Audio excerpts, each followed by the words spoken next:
हर हर महादेव। नमस्ते। आप सभी लोग जानते हैं कि सावन का आखिरी सोमवार 28 अगस्त 2023 को पड़ रहा है। इस दिन आप लोगों को 5 दीपक वाला उपाय करना चाहिए, क्योंकि इस उपाय को करने से आपको भगवान शिव वह सब प्रदान करते हैं जिसकी आप कभी कल्पना भी नहीं कर सकते। तो इसीलिए आज की इस वीडियो में आपको 28 अगस्त 2023 के दिन किया जाने वाला सावन के 8वें सोमवार या सावन के आखिरी सोमवार के दिन किया जाने वाला 5 दीपक वाला बहुत ही बड़ा और विशेष उपाय बताने जा रहे हैं, जिस उपाय को अगर आप लोग करते हैं तो निश्चित ही आपके घर में सुख समृद्धि धन संपदा कभी किसी चीज की कमी नहीं होने वाली है। और शायद यह आप लोगों के पास आखिरी मौका रहेगा, क्योंकि यह सावन का आखिरी सोमवार है। इसके बाद सावन का महीना पूर्ण हो जाएगा।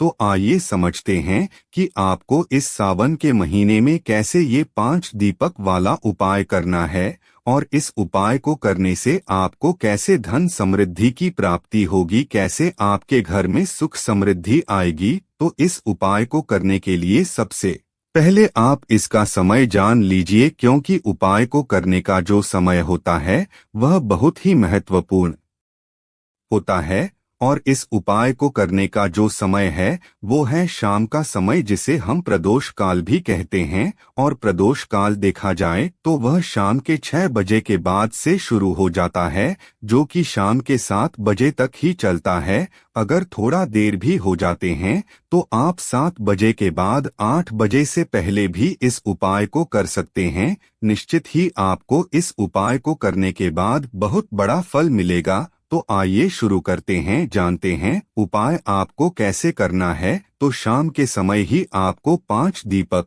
तैयार करने हैं, और हम आपको बता दें यह दीपक आपको मिट्टी के नहीं लेने हैं, आपको लेने हैं आटे के। कैसे दीपक लेंगे? थोड़ा सा आटा लेकर उसका गूंथ कर आटे के दीपक आपको तैयार करने हैं। उसके बाद में इसके अंदर आपको रखनी है कोई बाती। हमने आपको पहले भी 5 दीपक वाला उपाय बताया है, जिसमें हमने आपको लंबी बात का महत्व बताया था। यह है उपाय सिर्फ सावन के अधिक मास का था, पर यह वाला उपाय सावन के आखिरी सोमवार का है, इसलिए यह वाला उपाय बिल्कुल अलग है। तो इस उपाय में आपको 5 आटे का दीपक तैयार कर रहे हैं। साथ ही में आपको इन 5 दीपकों के अंदर गोल बाती रखनी है। यहाँ पर लंबी बातें नहीं तो खोल बाती रखकर इन 5 दीपकों को तैयार करें। उसके बाद इन 5 दीपकों के अंदर शुद्ध देसी गाय का घी आपको डालना है, क्योंकि शुद्ध देसी गाय का घी ही भगवान शिव जी के उपायों में प्रयोग होता है।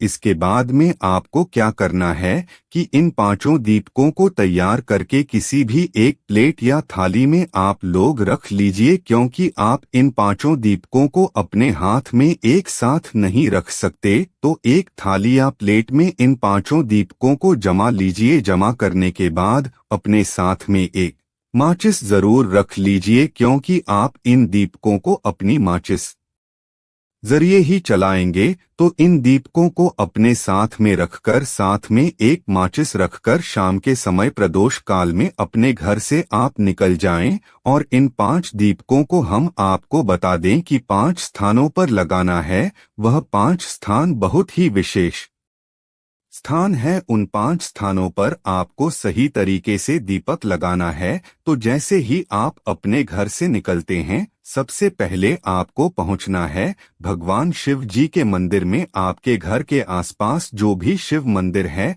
आप उस मंदिर में सबसे पहले जाएं अपने इन 5 दीपकों को लेकर, और अपने साथ एक माचिस भी लेकर जाएं। जैसे ही आप शिव मंदिर पहुंचे, शिवजी के मंदिर के अंदर प्रवेश करें, तो अपना सबसे पहला दीपक आपको शिवजी के मंदिर के अंदर जलाना है। इसके लिए सबसे पहले जैसे ही आप शिवजी के मंदिर पहुंचे, तो शिवलिंग के पास में बैठने के बाद अपनी उसी प्लेट के अंदर अपना एक दीपक जलाएं। एक दीपक जलाने के बाद उस दीपक को अपनी प्लेट के अंदर से उठाकर भगवान शिव जी को समर्पित करते हैं। भगवान शिव जी के साइड में या आमने सामने आप लोग पहले दीपक को रख दें। इस दीपक से आपको याद रखिए कि आरती नहीं करना है, मात्र अपनी प्लेट में से दीपक को अपनी माचिस के जरिए जलाकर इस दीपक को उठाकर आपको शिवलिंग के पास में रख देना है। अगर आप चाहें तो इस दीपक को आप भगवान शिव जी की चौखट पर भी रख सकते हैं, क्योंकि चौखट भी एक ऐसा स्थान होता है जहां पर भगवान शिव जी के गढ़ विराजित होते हैं। तो आप पहले दीपक को भगवान शिव जी की चौखट पर भी रख सकते हैं। तो आइए अब बात करते हैं दूसरे दीपक की। जैसे ही आप भगवान शिव के मंदिर में जला देते हैं, उसके बाद भगवान शिव जी से आशीर्वाद लेकर प्रार्थना करके आप भगवान शिव जी के मंदिर से बाहर निकलिए और दूसरी जगह दीपक लगाने के लिए पहुंचे, जो कि है बेलपत्र का वृक्ष। अब यहाँ पर हम आपको एक बहुत ही विशेष बात बता दें कि जो बेलपत्र का वृक्ष है उसके नीचे आप लोग यह दीपक लगाने के लिए जाएंगे। यह बेलपत्र का वृक्ष बड़ा होना चाहिए, नहीं तो आप लोग छोटे पेड़ पत्र के वृक्ष के पौधे के नीचे दीपक नहीं लगा सकते हैं। इस बात का ध्यान रखिएगा। तो आपके घर के आसपास जो भी बड़ा वाला बेलपत्र का वृक्ष हो, उस बेलपत्र के वृक्ष के नीचे पहुंच जाइए। पहुंचने के बाद वहां पर बैठ जाइए। आसन बिना आसन लगाकर भी बैठ सकते हैं।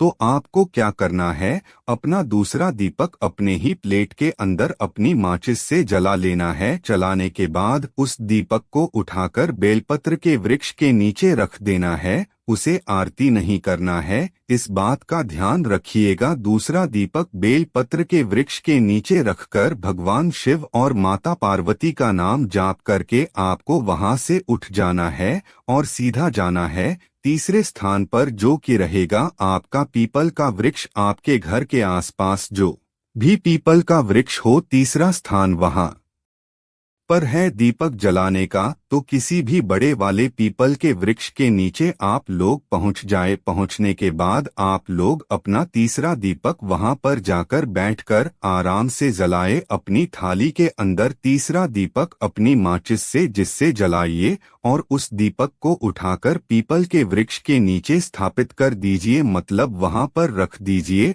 और भगवान से प्रार्थना कर ले। तो उसके बाद पीपल के वृक्ष उठकर चौथे स्थान पर पहुंची है, जो है आंवले का वृक्ष। अब आंवले का वृक्ष जैसे ही आप लोग पहुंचते हैं, आंवले के वृक्ष के नीचे यह वृक्ष भी बड़ा होना चाहिए। तो जैसे ही आप आंवले के वृक्ष के नीचे पहुंचते हैं, तो अपना चौथा दीपक यहाँ पर निकाल लीजिए और अपना चौथा दीपक अपनी प्लेट के अंदर से माचिस जलाकर चौथे दीपक को उठाकर इस आंवले के वृक्ष के नीचे रख दीजिए और यहाँ पर भी भगवान शिव से माता पार्वती जी से प्रार्थना कर लीजिए, आशीर्वाद ले लीजिए। उसके बाद में आप लोग इस वृक्ष के नीचे से है और सीधा आ जाइए आप अपने घर पर। और अपने घर के मुख्य द्वार पर हम आपको बता दें कि अपना यह पांचवा दीपक आपको अपने घर के मुख्य द्वार पर लगाना है। आपको मुख्य तौर पर दीपक लगाने से पहले अपने घर के अंदर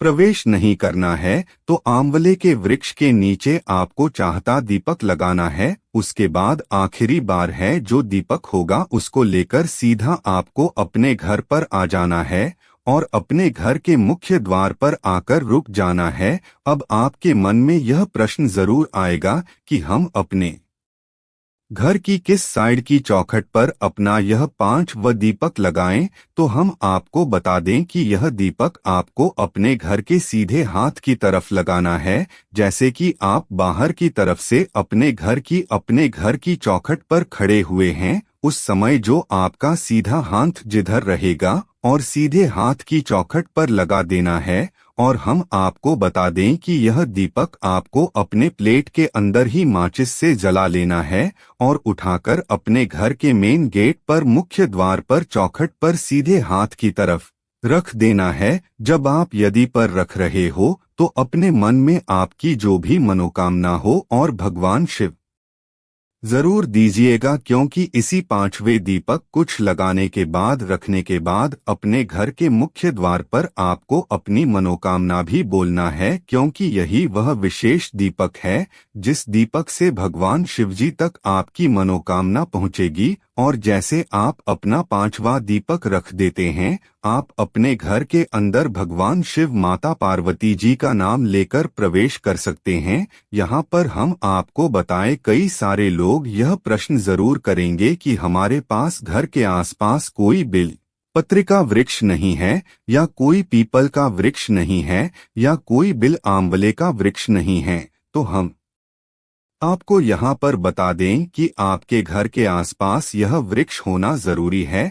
अगर नहीं है तो आपके घर से थोड़ा दूर आपको जाकर इन दीप को लगाना होगा इन वृक्षों के नीचे, क्योंकि तभी यह उपाय पूर्ण माना जाएगा। और सोमवार के दिन जो व्यक्ति इन 5 दीपकों को इन 5 स्थानों पर जलाता है, भगवान शिव और माता पार्वती जी कृपा उनके घर परिवार पर हमेशा बनी रहती है। तो एक बार मन से विश्वास से इस उपाय को आप जरूर देखिएगा। साथ ही में जैसे जैसे हमने आपको इन 5 दीपकों को 5 अलग अलग स्थानों पर और कैसे लगाने के लिए बताया है, इस तरीके से ही आपको लगाना है, तभी ये उपाय काम करेगा। ऐसा नहीं होगा कि पहले आप अपने घर के मुख्य द्वार पर दीपक लगा दें फिर दूसरा कहीं और लगा दें, ऐसा नहीं होगा। जैसे हमने पहले आपको बताया, भगवान शिवजी का मंदिर में पहले जाकर आपको दीपक लगाना है, दूसरा स्थान है